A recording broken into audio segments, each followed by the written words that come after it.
Homer and Marge Simpson. I should say my parents. I would have to say my mum and dad. Well, that's my mum and dad. I know it sounds like a cliche, but I have to say my mum and dad. They had their 60th wedding anniversary this year. Well, I'm very fond of Abelard and Eloise, who were literary lovers. I'd say my grandparents, who were together from when they were like 16, all the way until my grandmother passed away. And there was something really beautiful about the feistiness and the acceptance that had been in this relationship since they were childhood sweethearts. Batman and Robin. Yours would have to be music, wouldn't it, Steve? Actually, no, it was the girl I sat next to when I was really young at school. And she had this deep voice. And my voice hadn't broken. And I remember her name, Karen. She probably doesn't remember mine. That's a painful story. So for me, this is so highly embarrassing, but it would be Bjorn Ulvaeus from ABBA. There was a girl at primary school who I used to sit in kindy under the art classroom with, and we used to hold hands. But I think the reason it's a painful story is I can't actually remember her name anymore. My cat. Probably my first pet, my cat. My first pet rat, Milo. He used to crawl up my shirt and come out my sleeve, and I used to be able to impress all the chicks at primary school. It was a little boy.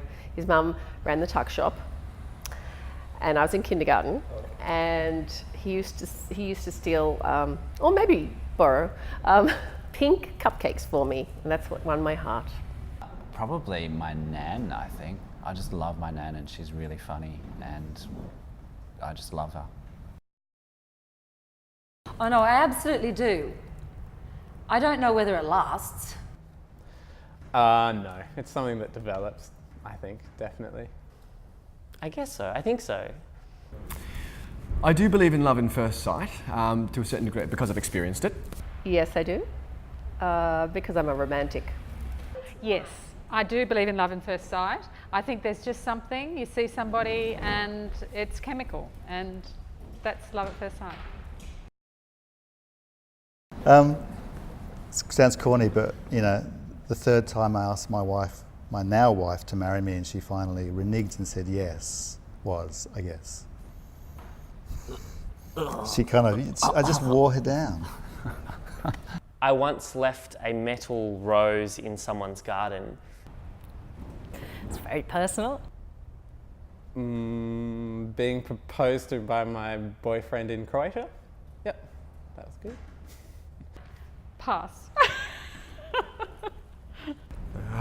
Man.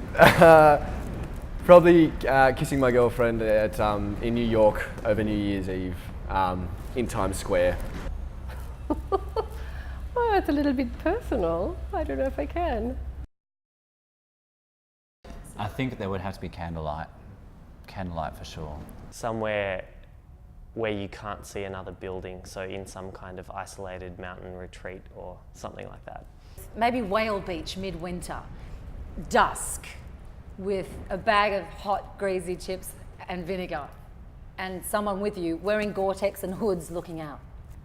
It could be anything that shows you the vast expanse of the universe or the world.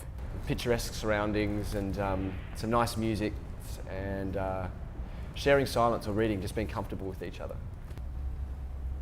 Tahiti.